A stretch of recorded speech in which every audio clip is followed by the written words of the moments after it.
Students students हम पाठ 6 क्रिया पढ़ रहे हैं। यह पाठ हमने प्रीवियस वीडियोस में भी पढ़ा और यह पाठ अधूरा है, इसलिए हम उसी अधूरे पाठ को पूरा करने जा रहे हैं। तो शुरू करते हैं वापस हमारा पाठ क्रिया। बालिका वदती, बालिका वदती बोलती हैं।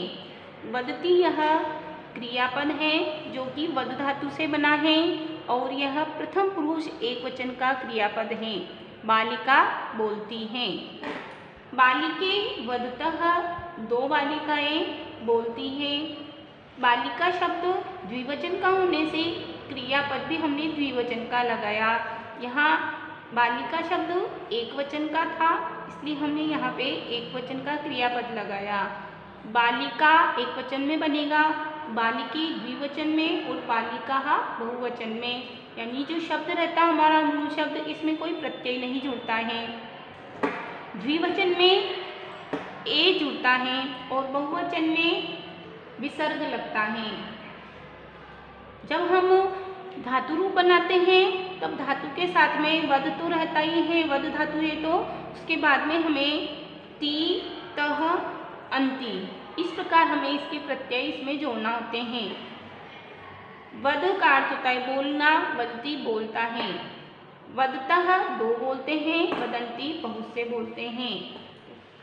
संज्ञा शब्द एकवचन का, अर्थात क्रिया शब्द कर्ता शब्द एकवचन का, क्रिया भी एकवचन।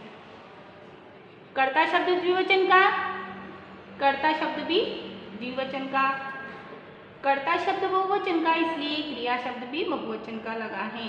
यानी हमें कर्ता देखकर क्रिया लगाना होती है, यह बात हमें ध्यान रखना है। इसलिए हमें इस प्रकार के वाक्य बना रहे हैं। तो बालिका वदती, बालिका बोलती हैं। बालिके वदतः, दो बालिकाएं बोलती हैं। बालिका वदंती, बहुत सारी बालिकाएं बोलती हैं। इस प्रकार वाक्य बनाने हैं। अश्वः धावती, घोड़ा दौड़ता है। यह स्त्रीलिंग के कर्ता थे, अब यहाँ आए हैं पुल्लिंग के कर्ता, तब भी क्रिया वही रहेगी। अश्वः एक घोड़ा, धावती दौड़ता है। पुल्लिंग में यदि हमें बनाना है तो इसके रूप बनाने होते हैं तो हमें सिर्फ जो मूल शब्द होता है उसमें विसर्ग जोड़ना होता है एकवचन में। द्विवचन में औ की मात्रा और बहुवचन में आ की मात्रा प्लस विसर्ग जुड़ता है। अश्वः एकवचन का है, क्रिया पद भी एकवचन का लिया। घोड़ा दौड़ता है। अश्वो द्विवचन का करता है, द्विवचन का क्रियापद। दो घोड़े दौड़ते हैं। अश्वः धावन्ति, बहुत से घोड़े दौड़ते हैं। चलती, पहिया चलता है। नपुंसक लिंग का है यह चक्रम, चक्र मूल शब्द है और जब हमें इसके रूप चलाने होते हैं एकवचन का तो इसमें म प्रत्यय जुड़ता है। द्विवचन में एक की मात्रा और बहुवचन में आनी प्रत्यय जुड़ता है। चक्रम चलती, पहिया चलता है। चक्रे चलता है, दो पहिए चलते हैं। चक्राणी चलंती, बहुत से पहिए चलते हैं। सा हस्ती, वह हस्ती है। ते हस्तः, वह दोनों हस्ती हैं। ताहा हसंती, वे सब हस्ती हैं। अब यहाँ पर यदि हमें स्त्रीलिंग का कर्ता, यहाँ पर कर्ता जो है वह संज्ञा शब्द था और ऊपर बालिका के यहाँ, और यह सा हस्ती यह कर्ता है, यह सर्वनाम शब्द है। इसलिए यदि स्त्रीलिंग का यदि सर्वनाम शब्द है तो हम लगाएंगे सा, और यदि पुल्लिंग का होगा तो लगाएंगे सह। द्विवचन में यदि स्त्रीलिंग का है तो हम ते लिखेंगे और यदि बहुवचन पुल्लिंग का है तो तौ लिखेंगे। और यदि स्त्रीलिंग में बहुवचन का बनाना है सर्वनाम शब्द तो ताहा लिखेंगे और यदि पुल्लिंग का है तो ते बनेगा।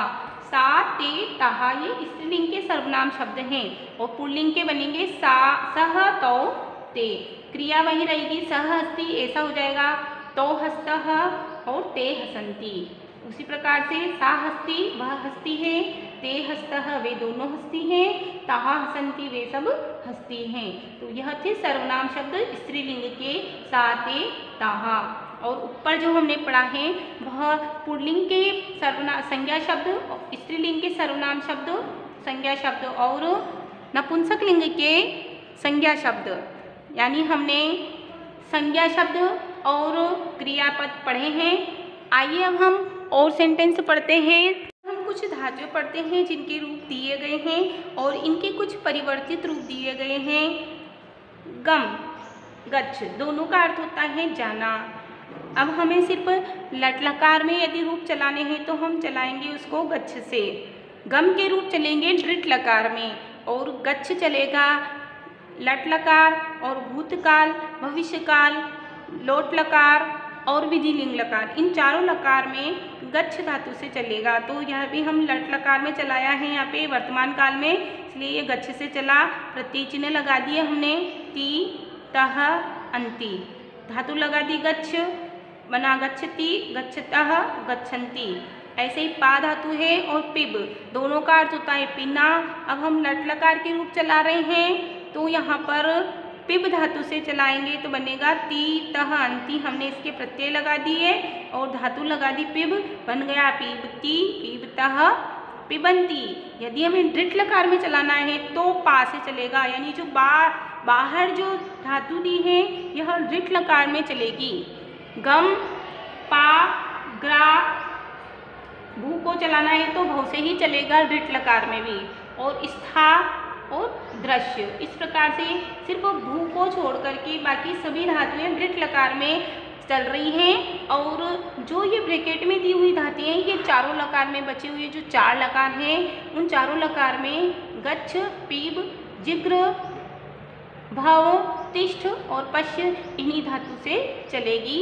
और भू भी भव से ही, उससे दृढ़ लकार में भी भव से ही चलेगी। तो इस प्रकार से हमें इस बात का ध्यान रखना है, सिर्फ हमें प्रत्यय चिन्ह याद रखने हैं। पा, पिब, पीबती, पीबतः, पिबंती। जिग्र, जिग्र का अर्थ होता है सूंघना, जिग्रति, जिग्रतः, जिग्रंती। भू, भव, भव का अर्थ होता है होना, भवती, भवतः, भवंती। तिष्ठ, स्थाया, तिष्ठ, इन दोनों का अर्थ होता है ठहरना, खड़े होना।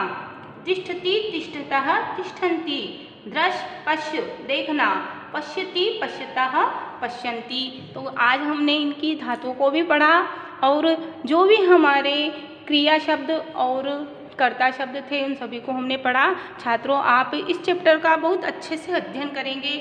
आप जितना अच्छे से अध्ययन करेंगे आपको आपका बेसिक उतना ही अच्छा मजबूत होगा, क्योंकि ये जो आगे वाले जितने भी चैप्टर दिए गए हैं ये सब ग्रामर पर डिपेंड हैं। और यदि इनको जितना आप अच्छी तरह से याद करेंगे आपको संस्कृत उतनी ही अच्छी समझ में आएगी।